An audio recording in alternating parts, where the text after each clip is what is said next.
Na hii leo kwenye makala yetu maalum ya kila Jumapili tunamwangazia mwanamke mmoja mwenye kisa cha kipekee. Dimina Khasiala mwenye umri wa miaka 55 alimwokoa mtoto mmoja mikononi mwa mnyama na kupata umaarufu mkubwa. Mwanahabari wetu Elvis Kosgei alimtembelea katika kituo chake eneo la Ngong na kutupambia makala ya mwanamke ngangari.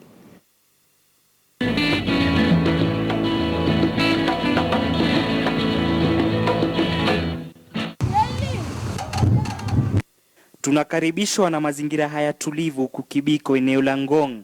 Miali ya jua tayari ishapasua ardhi, lakini hilo halimpigi mshipa mwanamke huyu kwa kunipa simulizi ya mbali na karibu. Macho yake yanatalii hapa kule katika kituo hiki kana kwamba anatafuta kitu. Ni kituo ambacho anadai ni fumbo ambalo hakulifumbua aujua yeye.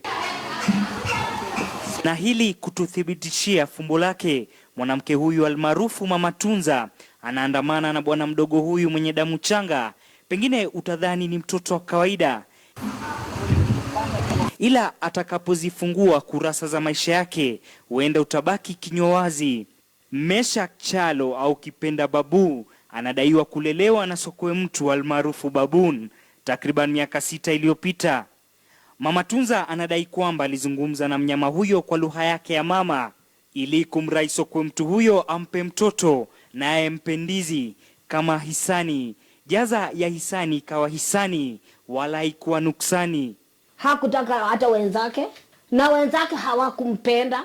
Sasa mimi ndio nilikuwa ninajaribu mpaka wenzake wanampenda. Hata wasahii unaweza kusikia tu mwingine anaenda anamwambia, "We Mangi, enda huko kwa room." Kwa shauri ile kaseti ile kwanza iliandika Pepima Mangi boy.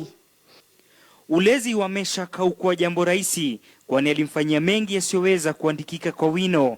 Hali kadhalika lazimika kufungua kituo cha watoto kule Kibra, kituo ambacho anadai kilipokea watoto wengi wakiwemo waliotupwa chooni na hata kuokotwa na mbwa. Mimi naweza kuletea mtoto, hata saa hii niko na mtoto ako na 4 months sasa. Baada ya bishabisha kwa muda mrefu, hatimaye alifungua kituo hiki ambacho kina watoto zaidi ya 100 wenye hadithi tofauti. Ila kubwa zaidi ni kumbadilisha Meshak. Hadi leo yuko darasa la 6 katika shule ya msingi ya Kibiko. Darasani Meshak anachezea nambari 3 hadi 4. Napenda kusoma na wenzangu katika darasa. Wananisaidia kwenye masomo. Wale niwataki sitaki kusumbuana nao.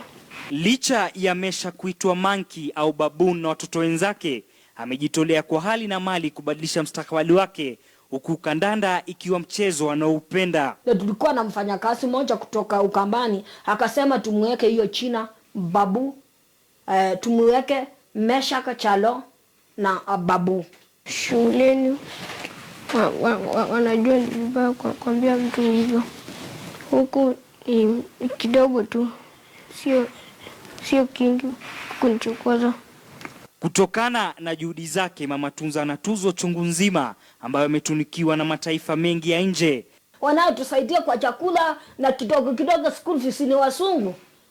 Wakenya wale wanasikia wachitoe wasaidie watoto wao. Kwa shauri hawa watoto si wa wasungu, ni wa Wakenya. Hata hivyo, mwanamke huyu ana matumaini makubwa kwa siku moja Kenya itakuwa taifa la kuwalea na kuwajali watoto wake. Ni mwanamke ngangari juu kama si watoto wengi wenye tuko hapa hatungekuwa tumeliaga kitambo. Ni mchezo ambao wanadai inawaunganisha kama familia.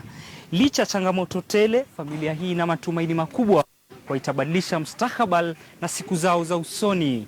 Elvis Kosgei kwenye makala ya mwanamke ngangari katika eneo la Ngong.